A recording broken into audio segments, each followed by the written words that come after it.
कंत्राटदार म्हटलं की नेहमी असं डोळ्यासमोर सामान्य नागरिकांच्या डोळ्यासमोर काय येतं की मोठमोठ्या गाड्या, बंगले, गळ्यात चैनी, त्यानंतर मोठ्या मोठ्या नेत्यांसोबत त्यांच्या भेटीगाठी. आहे का छेड? काहीच नाही राहिलं आता. का? बँकेत व्याज भरायसाठी पैसे लागतील ना. लोन घेतलं, कामं केली सरकारची. आता त्याची व्याज भरायची कुठून? सरकार तर पैसे देत नाहीये. मोकळे 10% पैसे आधी घेऊन टाकतात ऍडव्हान्स मध्ये कामं वाटप करण्याचे. म्हणजे हा टक्केवारीचा म्हणजे संपूर्ण खेळ अजूनही सुरू आहे. आता सुरू झाला या मागच्या 5-7 वर्षात. नमस्कार, लोकमतमध्ये तुम्हा सर्वांचं स्वागत करतो. आपण जर पाहिलं या महिन्यामध्ये आझाद मैदानावरती मोठ्या घडामोडी घडल्या. त्यामध्ये सरकारी कंत्राटदार जे म्हणजे सरकारचं कॉन्ट्रॅक्ट घेतात, सरकारी ज्या आस्थापना असतील, रोड असतील, ब्रिज असतील, हे बनवतात. तीच मंडळी कुठेतरी आंदोलनाला आझाद मैदानावर बसली. मागणी एकच होती की त्यांचा जो काही निधी आहे तो त्यांना दिला जात नाहीये. काम झालेलं आहे परंतु कॉन्ट्रॅक्टचे पैसे जे ते अजून आलेले नाहीयेत. कोटी कोटी रुपये आहेत ते अशाच पद्धतीने जे ते रखडवले जात आहेत आणि त्यांच्यावरती एकंदरीत उपासमारीची वेळ आलेली आहे. आज हेच सरकारी कंत्राटदार राज ठाकरेंना भेटले आणि आज त्यांच्या या भेटीमध्ये नेमकं काय घडलं, राज ठाकरेंसोबत त्यांचा नेमका काय संवाद झाला आणि नेमकं काय चर्चा झाली या बैठकीमध्ये, हेच आपण आज जाणून घेणार आहोत. आपल्यासोबत काही सरकारी कंत्राटदार आहेत आणि संघटनेचे अध्यक्ष, सर्व पदाधिकारी आपल्यासोबत आहेत. आपण त्यांच्याशी संवाद साधणार आहोत. सर्वप्रथम मी तुमच्याकडे येईल. नेमकं काय सांगाल, ज्या पद्धतीने सरकारी कंत्राटदारांची आतापर्यंत म्हणजे ही परिस्थिती आहे, ही पहिली कधी पाहिली होती तुम्ही? नाही, ही परिस्थिती पहिली कधीच नव्हती, कारण की पहिले कधी आमदार फुटत नव्हते ना. आता आमदार फुटायचं कारण काय, लॉयल्टी वगैरे नाहीये. लोकांना वाटत असेल की हे लॉयल्टीसाठी फुटतायत, पण हे लॉयल्टीसाठी फुटत नाहीयेत. हे आमदारांना निधी दाखवला जातो की आम्ही तुम्हाला निधी देऊ, तुमच्याकडे काम करायचं. 500 कोटीची कामं घ्या, 300 कोटीची कामं घ्या. मग आमच्या कंत्राटदारांना सांगणार तुम्ही कामं करा ऍडव्हान्समध्ये, आम्ही करू पेमेंट. पण त्याचं पेमेंट हे कधीच होत नाही. त्याच्यात 10% पहिले घेतात. त्याचे पहिले पैसे आधी घेऊन टाकतात. काय, मोकळे 10%? 10% पैसे आधी घेऊन टाकतात ऍडव्हान्समध्ये कामं वाटप करण्याचे. म्हणजे हा टक्केवारीचा म्हणजे संपूर्ण खेळ अजूनही सुरू आहे. आता सुरू झाला या मागच्या 5-7 वर्षात. पूर्वी नव्हता इतका. पूर्वी स्वतः मुख्यमंत्री प्रथम पहिल्या वेळेस ज्यावेळेस फडणवीस साहेब होते त्यावेळेस कोणत्याही आमदाराची त्यांच्या समोर उभं राहायची हिंमत नव्हती. पण आता तेच आमदार फोडाफोडी करून ज्यावेळेस दुसऱ्यांदा फडणवीस साहेब आले त्याच्यानंतर त्यांना वाटलं आपण यश प्राप्त केलं. पण माझ्या मते, आमच्या सर्वांच्याच मते ते यशच नाहीये. ते ओढून ताडून आणलेलं यश आहे आणि त्यांच्या हाताबाहेर गेलेली आहे. मग सरकारी कंत्राटदारांची सध्याची परिस्थिती काय? म्हणजे कंत्राटदार म्हटलं चाललोत आम्ही. नाही, पण कंत्राटदार म्हटलं की नेहमी असं डोळ्यासमोर सामान्य नागरिकांच्या डोळ्यासमोर काय येतं की मोठमोठ्या गाड्या, बंगले, गळ्यात चैनी, त्यानंतर मोठ्या मोठ्या नेत्यांसोबत त्यांच्या भेटीगाठी. आहे का छेड? काहीच नाही राहिलं आता. का? बँकेत व्याज भरायसाठी पैसे लागतील ना. लोन घेतलं, कामं केली सरकारची. आता त्याची व्याज भरायची कुठून? सरकार तर पैसे देत नाहीये. हे सगळं एक एक विकून पैसे देणं चालू. मग राज ठाकरेंसोबत आज भेट झाली, बैठक झाली तुमची एक. काय झालं नेमकं बैठकीत? आम्ही साहेबांना तेच आमची व्यथा सांगितली. साहेब बोलले की मी मुख्यमंत्री साहेबांसोबत बोलतो आणि तुम्हाला लवकरात लवकर त्यांची वेळ घेऊन देतो. त्यावेळेस तुम्ही काही प्रमुख 2-4-5 लोक या, तुमचं तिथे म्हणणं मांडतो. पण वाटतंय म्हणजे आशा आहे की आत्ता तरी सरकार किंवा राज ठाकरेंच्या दारी आल्यानंतर सरकार ऐकेल असं काही? निदान ऐकतील तरी. पहिले तर ऐकून पण घेत नव्हते. आता सध्या ऐकून घ्यायला तयार नाहीत ना.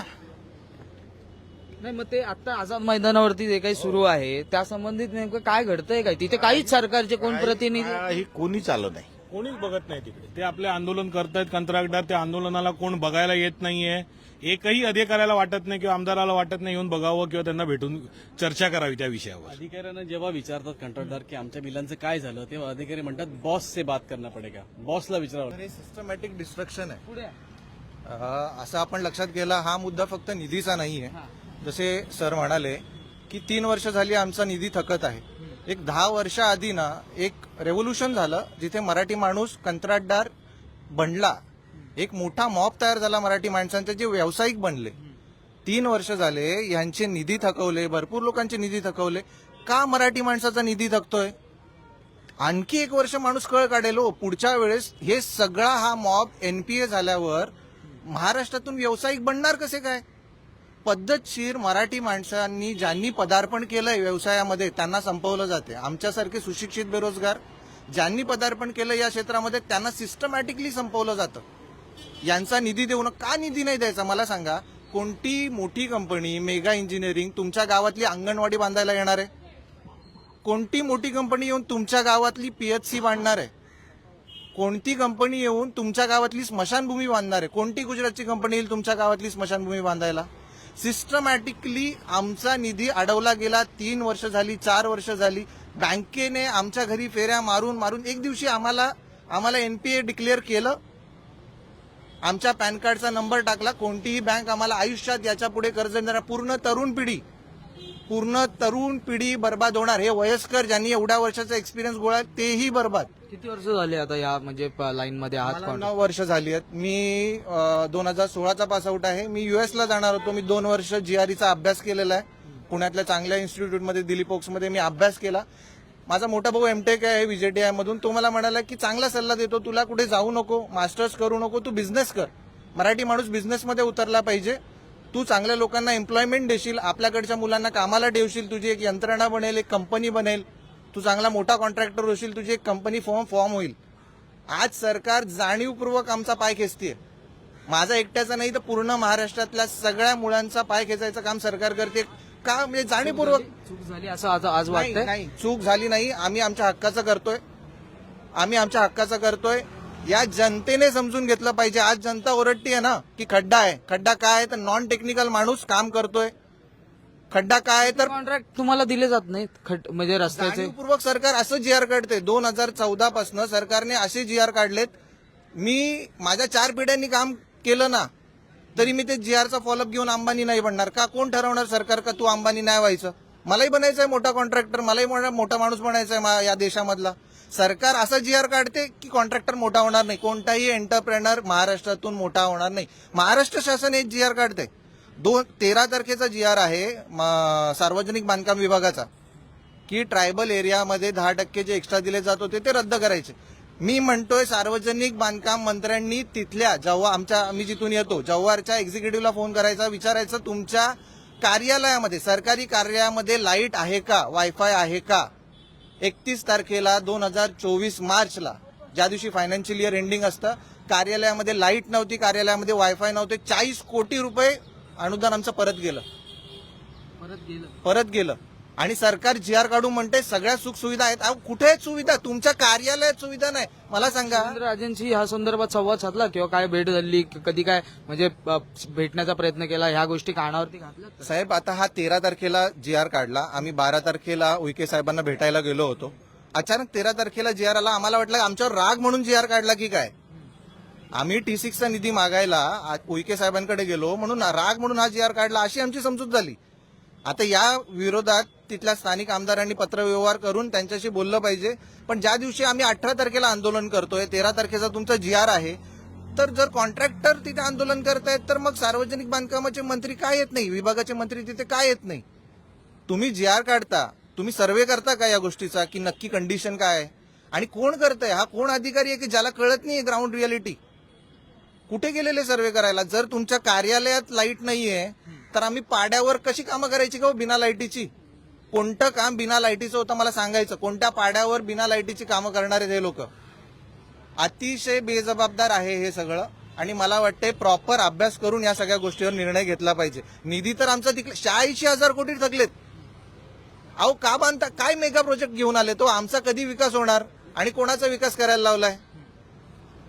या सगळ्या मेगा प्रोजेक्टवर सगळं बेस्ट आहे हे गव्हर्नमेंट. लोकांना जनतेला चित्र मेगा प्रोजेक्टचं दाखवायचं आणि मुळात गावातले खेड्यातले गोष्टी सोडून द्यायच्या. हर्षल पाटील सारखे युवक जे करताय ते योग्य आहे अयोग्य आहे असं वाटतं तुम्हाला? म्हणजे काय वाटतं त्या संदर्भात? नाही, कसं आहे, काय होतं, हा एक बिझनेस आहे. आपण याला एक व्यवसाय म्हणून पहिल्यांदा बघितलं पाहिजे. मुळात आम्ही समाजसेवक नाही आहेत, आम्ही व्यवसाय म्हणून हे करतोय. हा आमचा व्यवसाय आहे. हर्षल पाटील व्यवसाय करायला आला होता, समाजसेवा करायला आला नव्हता. आपण कधी एखाद्या दुकानात गेलो तर त्यांना असं नाही सांगू शकत की 30% पैसे देतो दुधाचे, 70% दुधाचे पैसे नंतर देईन, असं नाही चालत.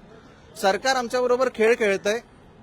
10 लाखाचं काम आहे, 16,000 रुपये दिले. GR आहे, महाराष्ट्रचा निधी वितरणचा GR आहे, 16,000 रुपये दिले 10 लाखाला.